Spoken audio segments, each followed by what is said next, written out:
तो हेलो प्यारे बच्चों, कैसे हैं आप लोग। उम्मीद करते हैं कि आप लोग अच्छे होंगे और मन लगाकर पढ़ाई में लगे होंगे। आज के इस क्लास में हम सिविक चैप्टर 2 को स्टार्ट करने वाले हैं, जिसका नाम है सत्ता में साझेदारी की कार्यप्रणाली। हम लोगों ने पहला चैप्टर पढ़ चुका है जिसका नाम है सत्ता में साझेदारी। सत्ता में साझेदारी हम लोग पढ़ चुके हैं। अब हम चैप्टर 2 को पढ़ने वाले हैं। ये राजनीतिक शास्त्र का चैप्टर 2 है। राजनीतिक शास्त्र जिसे सिविक्स भी कहते हैं, सिविक्स चैप्टर 2 है सत्ता में साझेदारी की कार्यप्रणाली, जिसको हम बहुत ही अच्छे तरीके से पढ़ने वाले हैं। तो जल्दी से जल्दी आप लोग अपने सभी मित्रों के पास, सभी टेलीग्राम ग्रुप में, सभी व्हाट्सएप ग्रुप में क्लास को शेयर कर दीजिए और क्लास को लाइक भी कर दीजिए, ताकि क्योंकि आप लाइक कर दीजिए अभी, क्योंकि आप पढ़ते पढ़ते क्लास में खो जाने वाले हैं। तो चलिए वीडियो का स्टार्ट करते हैं। तो हम लोग चैप्टर का नाम है, चैप्टर का क्या नाम है, राजनीतिक शास्त्र के चैप्टर 2 है, जिसका नाम है सत्ता में साझेदारी की कार्यप्रणाली। क्या नाम है चैप्टर का, क्या नाम है, सत्ता में साझेदारी की कार्यप्रणाली। चैप्टर में नाम है सत्ता में साझेदारी की कार्यप्रणाली।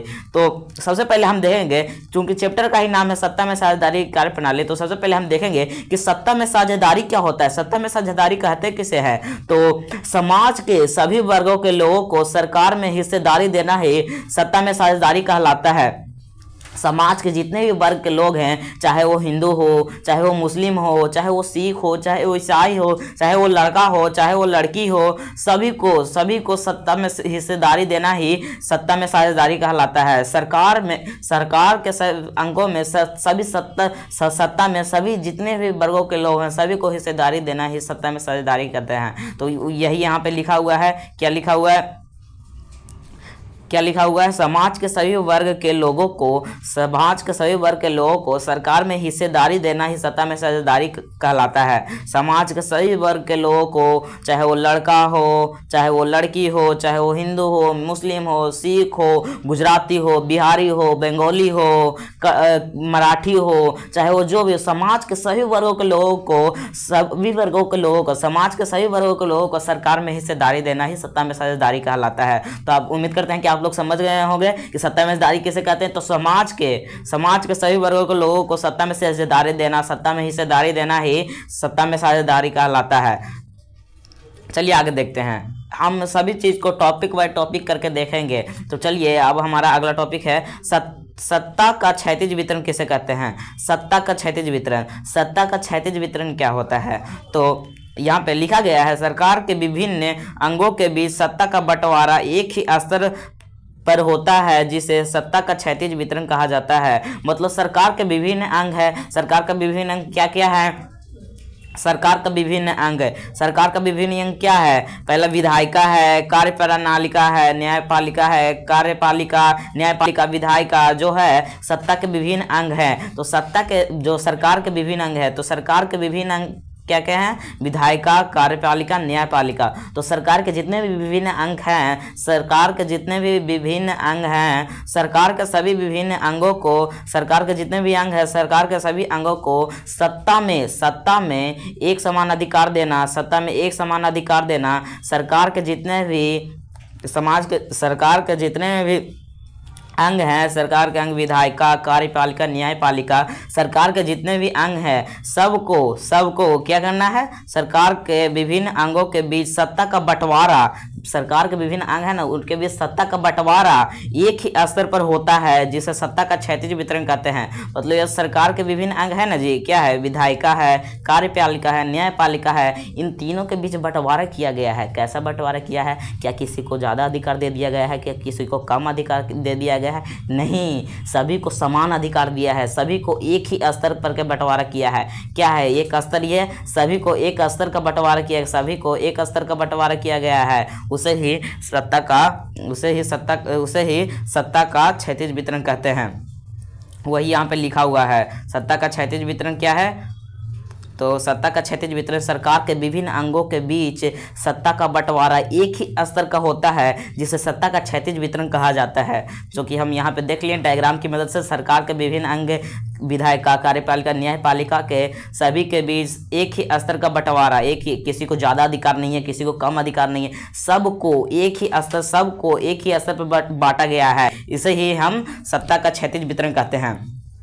तो हम लोग सत्ता का क्षैतिज वितरण देख लिए। सत्ता का क्षैतिज वितरण क्या है, अब हम लोग देखेंगे कि सत्ता का ऊर्ध्वाधर वितरण क्या है। सत्ता का ऊर्ध्वाधर वितरण क्या है, तो सत्ता का ऊर्ध्वाधर वितरण सरकार के विभिन्न स्तरों पर सत्ता का बंटवारा होता है, जिसे सत्ता का ऊर्ध्वाधर वितरण कहते हैं। क्या बोला, सरकार के विभिन्न अंग, सरकार के विभिन्न स्तरों, सरकार के जितने भी अंग हैं सबको अलग अलग स्तरों पर सत्ता का बंटवारा होता है, जिसे ही सत्ता का ऊर्ध्वाधर वितरण कहते हैं। मतलब सरकार के विभिन्न स्तरों पर सत्ता का बंटवारा सत्ता का ऊर्ध्वाधर वितरण कहलाता है। चलिए हम डायग्राम के मदद से समझते हैं। सरकार है, ये सरकार है ना, सरकार के विभिन्न स्तर, सरकार के विभिन्न स्तर, एक स्तर ये हो गया, एक स्तर ये हो गया, एक स्तर ये हो गया। तो सरकार के विभिन्न स्तरों पर सत्ता का बंटवारा ही क्या कहलाता है, सत्ता का बंटवारा ही सत्ता का ऊर्ध्वाधर वितरण कहलाता है। तो हम समझ गए, सत्ता का बंटवारा, सत्ता के अलग अलग स्तरों पर, विभिन्न स्तरों पर सत्ता का बंटवारा सत्ता का ऊर्ध्वाधर वितरण कहलाता है। सरकार के विभिन्न स्तर, पहला क्या हो गया, केंद्र सरकार, जो केंद्र जो पूरा देश के लिए होता है। दूसरा है राज्य सरकार, जो कि पूरा राज्य, किसी एक पूरा राज्य के लिए होता है।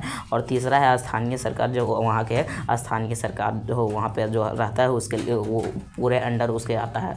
तो हम लोग देख लिए सरकार के विभिन्न स्तरों पर सत्ता का बंटवारा ही सत्ता का ऊर्ध्वाधर वितरण कहलाता है, जो कि पहला केंद्र सरकार होता है, दूसरा राज्य सरकार होता है, तीसरा स्थानीय सरकार होता है। ये तीनों के बीच ना सत्ता का बंटवारा किया जाता है विभिन्न स्तरों पर, सत्ता का विभिन्न स्तरों पर बंटवारा किया जाता है, जिसे ही सत्ता का ऊर्ध्वाधर वितरण कहते हैं। तो समझ गए, सरकार के विभिन्न स्तरों पर सत्ता का बंटवारा ही सरकार के विभिन्न स्तरों पर सत्ता का बंटवारा ही सत्ता का ऊर्ध्वाधर वितरण कहलाता है। तो हम लोग यहाँ पे देखे सत्ता का ऊर्ध्वाधर वितरण, उससे पहले हम क्या देखे थे कि सत्ता का क्षैतिज वितरण। तो सत्ता का क्षैतिज वितरण किसे कहते हैं, सरकार के विभिन्न अंगों के बीच सत्ता का बंटवारा एक ही स्तर पर होता है, इसमें एक ही स्तर पर होता है बंटवारा, उसे सत्ता का क्षैतिज वितरण कहते हैं। और सत्ता का ऊर्ध्वाधर वितरण किसे कहते हैं, इसमें अलग अलग स्तरों पर बंटवारा किया जाता है। सरकार के विभिन्न स्तरों पर सत्ता का बंटवारा किया जाता है, उसमें सरकार के विभिन्न अंगों का बंटवारा एक ही स्तर पर किया जाता है, और इसमें सरकार के विभिन्न स्तरों का बंटवारा समाज के में होता है, उसे ही सत्ता का ऊर्ध्वाधर वितरण कहते हैं। चलिए अब हम लोग समझ तो गए कि सत्ता का क्षैतिज वितरण क्या होता है, सत्ता का ऊर्ध्वाधर वितरण क्या होता है, ये तो हम समझ गए। सत्ता का ऊर्ध्वाधर वितरण में पहला केंद्र सरकार, दूसरा राज्य सरकार, तीसरा स्थानीय सरकार आता है। तो ये सब हम तो देख लिए, सत्ता का क्षैतिज वितरण, सत्ता का ऊर्ध्वाधर वितरण। उससे पहले हम देखें कि सत्ता में साझेदारी क्या है। ये 3 टॉपिक हम देख लिए। अब अगला हम टॉपिक देखते हैं। अगला ये टॉपिक है शासन व्यवस्था। 2 प्रकार के होते हैं। शासन व्यवस्था जो होता है वो भी 2 प्रकार का होता है। शासन व्यवस्था, जो हमारा शासन व्यवस्था है लोकतांत्रिक सरकार में, शासन व्यवस्था वो भी 2 प्रकार का होता है। इसे भी 2 वर्गों में बांटा गया है। शासन जो है वो 2 प्रकार का होता है। पहला होता है संघात्मक शासन, इसे संघीय शासन भी कहते हैं, इसे ही संघवाद भी कहते हैं। और दूसरा होता है एकात्मक शासन। पहला होता है संघात्मक शासन और दूसरा होता है एकात्मक शासन। संघात्मक शासन को संघीय शासन भी कहते हैं और इसे संघवाद भी कहते हैं। इसे क्या कहते हैं, संघवाद भी कहते हैं। शासन देख लीजिए, शासन व्यवस्था 2 प्रकार का होता है। लोकतंत्र में शासन 2 प्रकार का होता है। पहला होता है संघीय शासन, पहला होता है संघात्मक शासन व्यवस्था, दूसरा होता है एकात्मक शासन व्यवस्था। संघात्मक शासन व्यवस्था को संघीय शासन भी कहते हैं और इसे संघवाद भी कहते हैं। अब हम लोग ये तो देख लिए कि शासन 2 प्रकार का होते हैं, पहला संघात्मक शासन और दूसरा एकात्मक शासन। अब ये हम देखते हैं संघात्मक शासन किसे कहते हैं और एकात्मक शासन किसे कहते हैं। तो संघात्मक शासन पहले देखते हैं, संघात्मक शासन किसे कहते हैं। तो यहाँ पे लिखा गया है संघात्मक शासन, जिसे ही संघीय शासन भी कहते हैं। तो संघात्मक शासन व्यवस्था वैसी शासन व्यवस्था जिसमें केंद्र और राज्य दोनों मिलकर शासन करता है, उसे संघवाद या संघात्मक या संघीय शासन व्यवस्था कहते हैं। चलिए हम यहाँ पे देखते हैं डायग्राम की मदद से। देखिए संघात्मक शासन व्यवस्था में क्या होता है ना, पहला तो होता है केंद्र सरकार। केंद्र सरकार किसे कहते हैं, जो पूरे देश लेवल में होता है ना, पूरे देश के लिए जो सरकार होता है उसे केंद्र सरकार कहते हैं। अब पूरे राज्य के लिए होता है सरकार, उसे राज्य सरकार कहते हैं। तो केंद्र सरकार मतलब देश का पूरा सरकार, राज्य सरकार मतलब पूरा राज्य का सरकार। तो मतलब केंद्र सरकार और राज्य सरकार जिसमें वैसी शासन व्यवस्था जिसमें केंद्र सरकार और राज्य सरकार दोनों मिलकर शासन करे, उसे संघात्मक शासन कहते हैं। तो संघात्मक शासन व्यवस्था किसे कहते हैं, जिसमें केंद्र सरकार और प्लस में राज्य सरकार, केंद्र सरकार प्लस राज्य सरकार। वैसी शासन व्यवस्था जिसमें केंद्र सरकार और राज्य सरकार दोनों मिलकर शासन करे, उसे क्या कहते हैं, उसे कहते हैं संघात्मक शासन व्यवस्था, तो हम लोग देख लिए संघात्मक शासन व्यवस्था किसे कहते हैं, तो जिसे किसे कहते हैं, जिसमें केंद्र सरकार और राज्य सरकार दोनों मिलकर काम करें, मतलब जिसमें दोनों मिलकर शासन करें, केंद्र सरकार भी शासन करे और राज्य सरकार दोनों मिलकर शासन करे, उसे संघात्मक शासन व्यवस्था कहते हैं। वैसे शासन व्यवस्था जिसमें केंद्र सरकार और राज्य सरकार दोनों मिलकर शासन करते हैं, उसे क्या कहते हैं, संघात्मक शासन व्यवस्था कहते हैं। तो संघात्मक शासन व्यवस्था है ना, संघात्मक शासन व्यवस्था पहले कहाँ पे आया था, सबसे पहले संघात्मक शासन व्यवस्था अमेरिका में आया था। अमेरिका में आया था संघात्मक शासन व्यवस्था है जो सबसे पहले अमेरिका में आया था। अमेरिका में संयुक्त राष्ट्र अमेरिका में आया था। संघात्मक शासन व्यवस्था सबसे पहले संयुक्त राष्ट्र अमेरिका में आया था, जो कि यहाँ पे लिखा हुआ है। संघीय शासन व्यवस्था की शुरुआत अमेरिका में हुआ था। संघीय शासन व्यवस्था की शुरुआत कहाँ पे सबसे पहले हुआ था, तो अमेरिका में हुआ था। यहाँ पे नहीं लिखा हुआ है, गलती से ये अमेरिका में हुआ था, ध्यान रखिएगा। संघीय शासन व्यवस्था की शुरुआत कहाँ पे हुआ था, अमेरिका में हुआ था। और भारत में कौन सी, अगर हम पूछें कि भारत में कौन सी शासन व्यवस्था है, भारत में देखिए, भारत में केंद्र सरकार भी है, राज्य सरकार भी है, यानी कि केंद्र सरकार और राज्य सरकार दोनों मिलकर शासन करे तो उसे कौन सी शासन व्यवस्था कहते हैं, संघात्मक शासन व्यवस्था कहते हैं। यानी कि भारत में कौन सी शासन व्यवस्था है, तो भारत में संघात्मक शासन व्यवस्था है, जो कि यहाँ पे लिखा हुआ है। भारत में संघीय शासन व्यवस्था है, जिसे संघीय शासन व्यवस्था को ही संघात्मक शासन व्यवस्था कहते हैं, संघवाद कहते हैं। तो भारत में कौन सी शासन व्यवस्था है, संघीय शासन व्यवस्था है। चलिए अब हम आगे देखते हैं। हम लोग देख लिए क्या क्या देखें, सबसे पहले हम क्या देखें, सबसे पहले देखते हैं, पहले हम सत्ता में साझेदारी देखें। सत्ता में साझेदारी किसे कहते हैं और सत्ता का क्षैतिज वितरण किसे कहते हैं, ये देखें। फिर क्या देखें, सत्ता का ऊर्ध्वाधर वितरण देखें। फिर हम देखें कि शासन व्यवस्था दो प्रकार का होता है, पहले संघात्मक शासन व्यवस्था, दूसरा एकात्मक शासन व्यवस्था। तो हम लोग संघात्मक शासन व्यवस्था के किसे कहते हैं जो देख लिए, संघात्मक शासन व्यवस्था किसे कहते हैं जो देख लिए। संघात्मक शासन व्यवस्था किसे कहते हैं, जिसमें केंद्र सरकार और राज्य सरकार दोनों मिलकर शासन को संघात्मक शासन व्यवस्था करते हैं। अब हम देखें कि एकात्मक शासन व्यवस्था कहते हैं। शासन व्यवस्था के दो प्रकार, संघात्मक शासन व्यवस्था जो कि हम देख लिए। अब देखते हैं एकात्मक शासन व्यवस्था किसे कहते हैं। एकात्मक शासन व्यवस्था किसे कहते हैं जो देखते हैं। तो एकात्मक शासन व्यवस्था वैसे शासन व्यवस्था जिसमें केवल केंद्र सरकार का शासन हो, उसे संघात्मक शासन व्यवस्था कहते हैं, एकात्मक शासन व्यवस्था कहते हैं। वैसे शासन व्यवस्था जिसमें केवल केंद्र सरकार का शासन हो, उसे एकात्मक शासन व्यवस्था किसे कहते हैं। चलिए हम यहाँ पे डायग्राम में देखते हैं क्या है डायग्राम में। एकात्मक शासन व्यवस्था तो जिसमें केवल केंद्र सरकार ही शासन करे। संघात्मक शासन व्यवस्था किसे कहते हैं, जिसमें केवल और केवल केंद्र सरकार शासन करता है, उसे ही संघात्मक शासन व्यवस्था कहते हैं। संघात्मक शासन व्यवस्था किसे कहते हैं, एकात्मक शासन व्यवस्था किसे एकात्मक शासन व्यवस्था किसे कहते हैं। वैसी शासन व्यवस्था जिसमें केवल और केवल केंद्र सरकार का शासन हो, उस वैसी शासन व्यवस्था जिस देश में जिस देश में केवल केंद्र सरकार का शासन हो, वो देश कौन सा शासन व्यवस्था के अंदर आएगा, तो एकात्मक शासन व्यवस्था के अंतर्गत आएगा। एकात्मक शासन व्यवस्था किसे कहते हैं, तो एकात्मक शासन व्यवस्था वही है, यहाँ पर लिखा हुआ है। वैसे शासन व्यवस्था जिसमें केवल केंद्र सरकार का शासन हो, उसे एकात्मक शासन व्यवस्था कहते हैं। तो आप लोग ये उम्मीद करते हैं कि आपको समझ में आ गया होगा कि एकात्मक शासन व्यवस्था किसे कहते हैं। वैसे शासन व्यवस्था जिसमें केवल केंद्र सरकार का शासन हो, उसे एकात्मक शासन व्यवस्था कहते हैं। तो हम लोग संघात्मक शासन व्यवस्था और एकात्मक शासन व्यवस्था देख लिए। एकात्मक शासन व्यवस्था का दूसरा और कोई नाम नहीं होता, सिर्फ इसका एकात्मक शासन व्यवस्था ही नाम होता है। तो हम लोग देख लिए संघात्मक शासन व्यवस्था, एकात्मक शासन व्यवस्था देख लिए।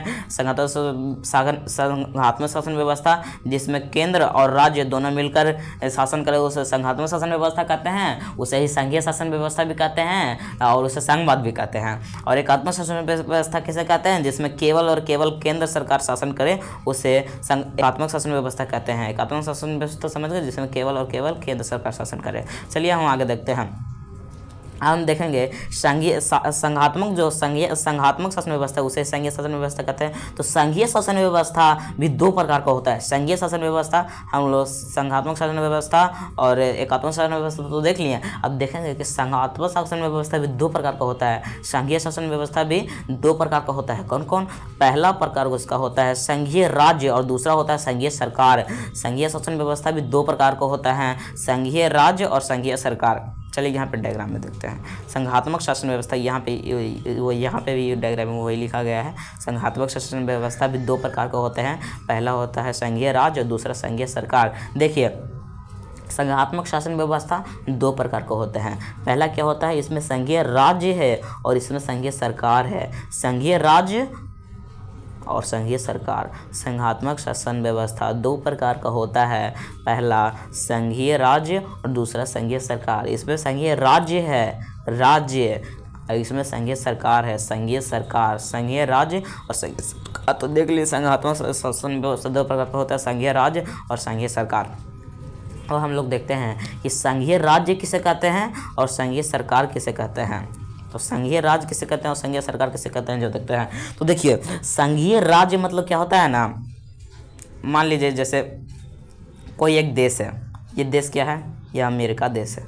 अमेरिका देश क्या है ना कि इसमें देखिए इस देश में बहुत सारे छोटे छोटे स्वतंत्र राज्य हैं। एक राज्य ये है, एक राज्य ये है, एक राज्य ये है, एक राज्य ये है, एक राज्य ये है, ऐसे बहुत सारे ना छोटे छोटे स्वतंत्र राज्य हैं। देखिए सब अलग अलग है, अलग अलग है ना, सब छोटे छोटे अलग अलग अपना स्वतंत्र राज्य हैं। ये बहुत सारा अलग अपने अपने छोटे छोटे राज्य हैं। ये बहुत सारा अलग अलग राज्य मिलकर, बहुत सारा राज्य मिलकर क्या किया है, बहुत सारा राज्य मिलकर एक देश का निर्माण किया है। बहुत सारे स्वतंत्र राज्य मिलकर एक देश का निर्माण किया है, जिसे क्या कहते हैं, उसे संघीय राज्य कहते हैं।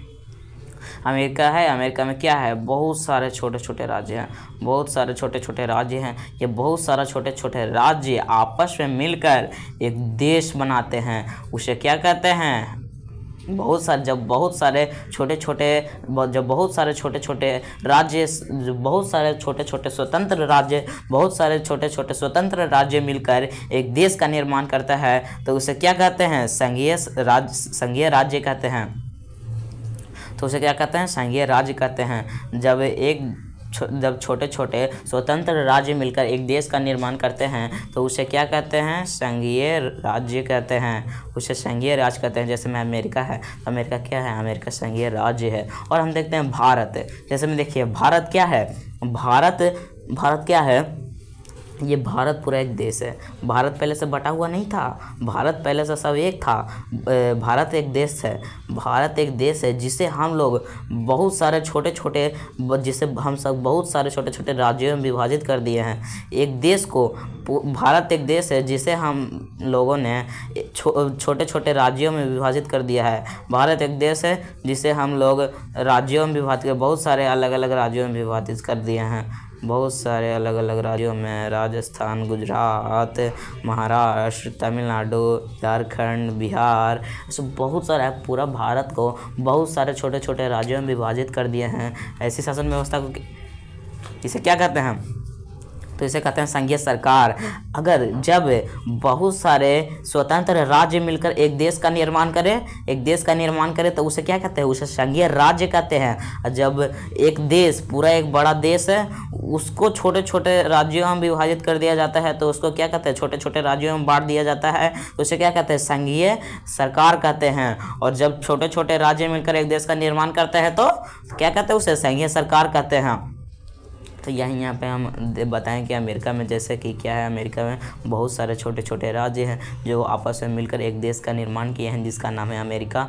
वैसे ही हम अगर भारत का देखें तो भारत एक देश है। तो भारत देश को हम लोग क्या किए हैं, बहुत सारे छोटे छोटे राज्यों में बांट दिए हैं। तो बहुत सारे छोटे छोटे राज्यों में बांट दिए हैं तो वो सब मिलकर क्या बनाते हैं, जब हम एक पूरा देश को बहुत सारे छोटे छोटे राज्यों में बांटते हैं तो वो सब मिलकर क्या बनाते हैं, संघीय सरकार बनाते हैं। जब बहुत सारे छोटे छोटे राज्य मिलकर क्या बनाते हैं, देश बनाते हैं तो वैसे क्या कहते हैं, तो उसे कहते हैं संघीय राज्य। तो आप लोग उम्मीद करते हैं कि आप लोग समझ गए होंगे कि संघीय राज्य किसे कहते हैं और संघीय सरकार किसे कहते हैं। संघीय शासन व्यवस्था के दो प्रकार है, संघीय राज्य, संघीय सरकार। जब छोटे छोटे राज्य मिलकर एक देश का निर्माण करते हैं तो उसे क्या कहते हैं, संघीय राज्य कहते हैं। जब एक देश का पूरा अलग अलग भागों में बंटवारा, अलग अलग राज्यों में बंटवारा कर दिया जाता है, जब एक देश का अलग अलग राज्यों में बंटवारा कर दिया जाता है तो ये सब मिलकर क्या बनाते हैं, तो उसे कहते हैं संघीय सरकार कहते हैं। तो आप लोग उम्मीद करते हैं कि आप लोग समझ गए होंगे। यहीं पर लिखा हुआ भी है, संघीय सरकार जब किसी बड़े देश को अनेक राजनीतिक इकाइयों में बांटकर, संघीय सरकार क्या लिखा हुआ है, जब किसी बड़े देश को अनेक राजनीतिक इकाइयों में बांटकर वहां स्थानीय और केंद्रीय सरकार का स्थापना करना संघीय सरकार कहलाता है। बहुत सारा क्या है, बहुत सारा क्या बोल रहा है, बहुत सारा एक बड़े देश को बहुत सारा छोटे छोटे राज्यों में बांटकर वहाँ पे केंद्रीय और राज्य सरकार की स्थापना किया जाता है तो उसे क्या कहते हैं, संघीय सरकार कहलाता है। वो क्या कहलाता है, तब वो संघीय सरकार कहलाता है। तो जैसे मैं यहाँ पे दिया हुआ है भारत, बेल्जियम और स्पेन, ये याद रखिएगा। संघीय सरकार का उदाहरण में दिया हुआ है यहाँ पे एग्जाम्पल में। जैसे भारत में क्या है, संघीय सरकार है, बेल्जियम में क्या है, संघीय सरकार है, स्पेन में क्या है, संघीय सरकार है। भारत, बेल्जियम और स्पेन में क्या है, संघीय सरकार है।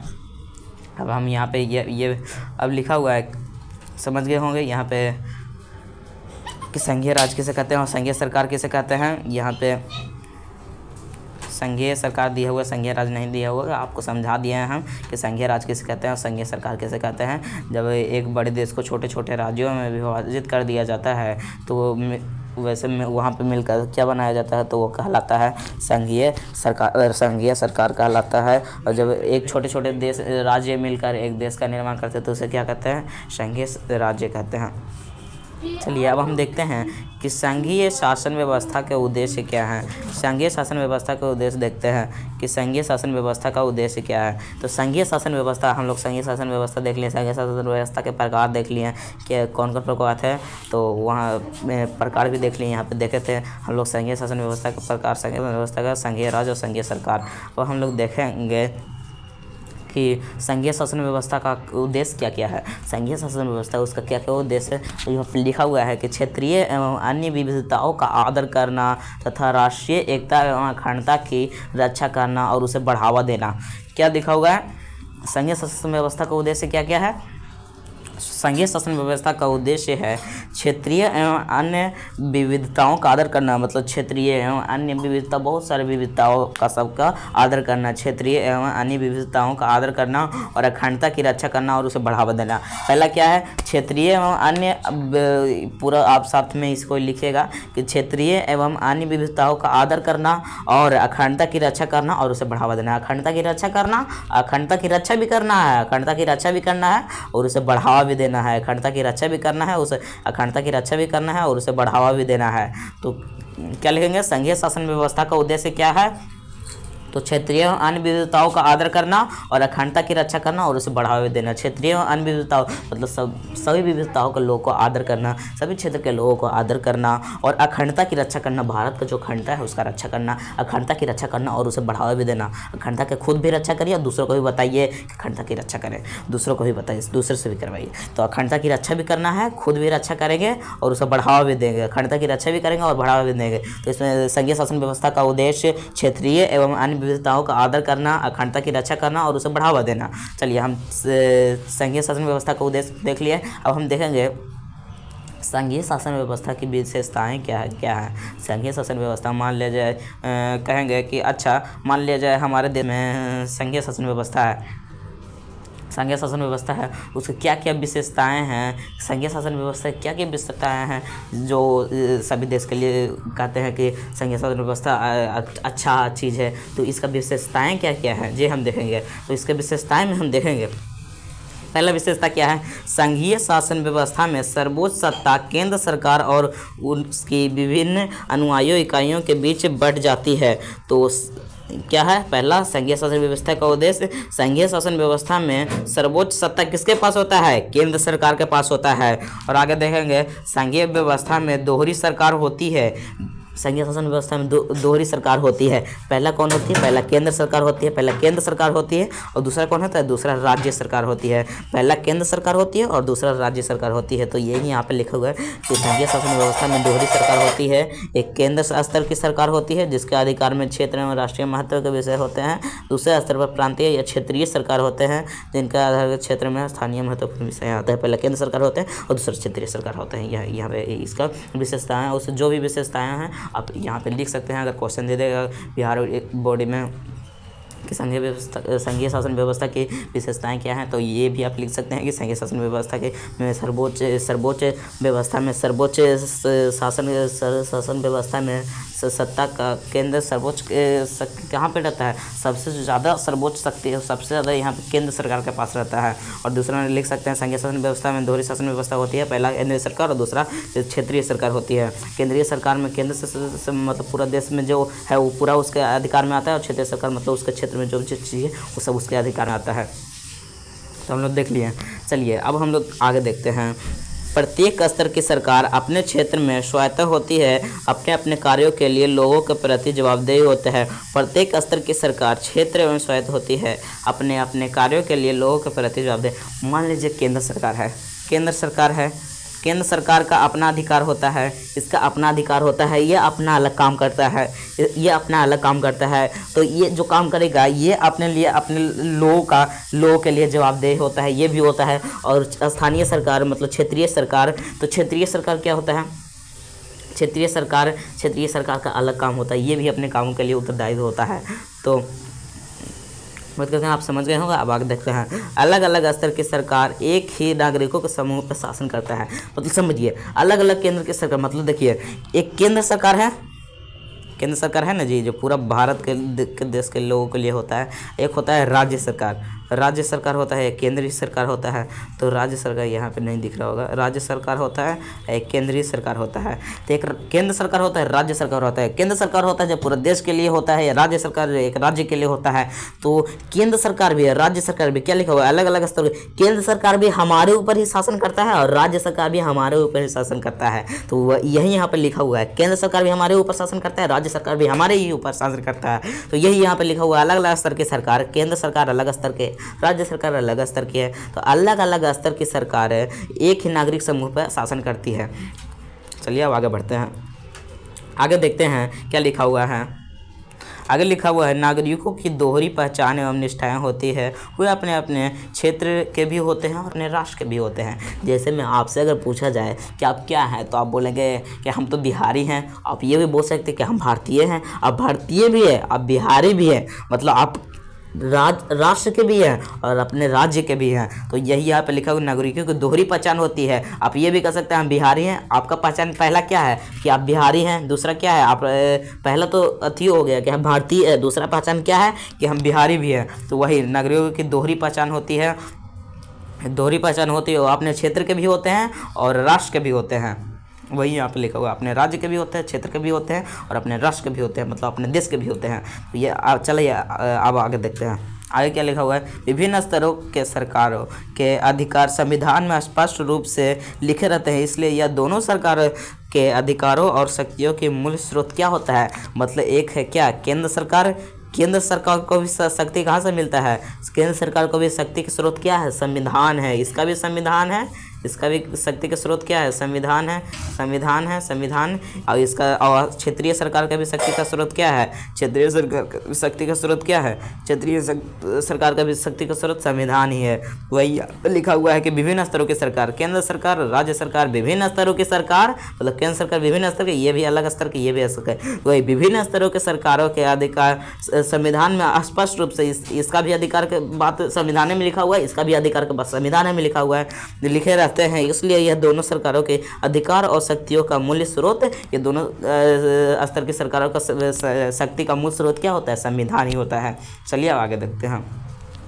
संविधान का मूल प्रावधानों को किसी एक तारा की सरकार अकेले नहीं बदल सकती, इसके लिए दोनों स्तरों की सरकार की सहमति एवं विशेष प्रक्रिया अपनाई जाती है। मतलब क्या बोल रहा है? संविधान का मूल प्रावधानों की किसी एक स्तर की सरकार अकेले नहीं बदल सकती। मतलब संविधान का जो मूल प्रावधान है, कोई भी संविधान का मूल प्रावधान है, मान लीजिए जो संशोधन होता है संविधान के कोई भी मूल प्रावधान है, उसमें हमको बदलाव करना है, तो क्या सिर्फ केंद्र सरकार के करने से हो जाता है?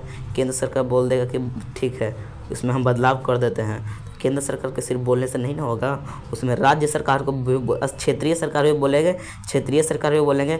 ठीक है, ये दोनों मिलकर, दोनों का सहमति ज़रूरी है। अगर ये दोनों सहमति बोलेंगे, केंद्र सरकार भी बोलेगा ठीक है बदल दीजिए, राज्य क्षेत्रीय सरकार भी बोलेगा ठीक है बदल दीजिए, तब वही संविधान के कुछ भी चीज़ बदला सकता है, मूल प्रावधान बदला सकता है। सिर्फ केंद्र सरकार के कहने से नहीं बदला सकता है, सिर्फ क्षेत्रीय सरकार को कहने से नहीं बदला सकता है। वही यहाँ पे लिखा हुआ है कि संविधान का मूल्य प्रावधानों को किसी एक स्तर की सरकार अकेले नहीं बदल सकती है, इसके लिए दोनों स्तरों की सरकारों की सहमति एवं विशेष प्रतिज्ञा अपनाई जाती है। तो उम्मीद करते हैं कि आप लोग ये समझ गए होंगे। तो यहीं पे हम लोग वीडियो को एंड करते हैं। बाकी के सभी चीज़ को, पूरा चैप्टर को पार्ट बाय पार्ट करके पढ़ेंगे। उम्मीद करते हो क्या आपको सब जितना भी सब चीज़ समझाया है आपको समझ में आ गया होगा। और अगर वीडियो अच्छा लगा हो तो वीडियो को लाइक ज़रूर करिएगा और अपने दोस्तों को, सभी दोस्तों के पास, सभी टेलीग्राम ग्रुप में शेयर ज़रूर करिएगा, जिससे हमें मदद मिलता है। और आप लोग कमेंट भी ज़रूर करिएगा कैसा वीडियो लगा। तो मिलते हैं किसी और वीडियो में, तब तक के लिए जय हिंद।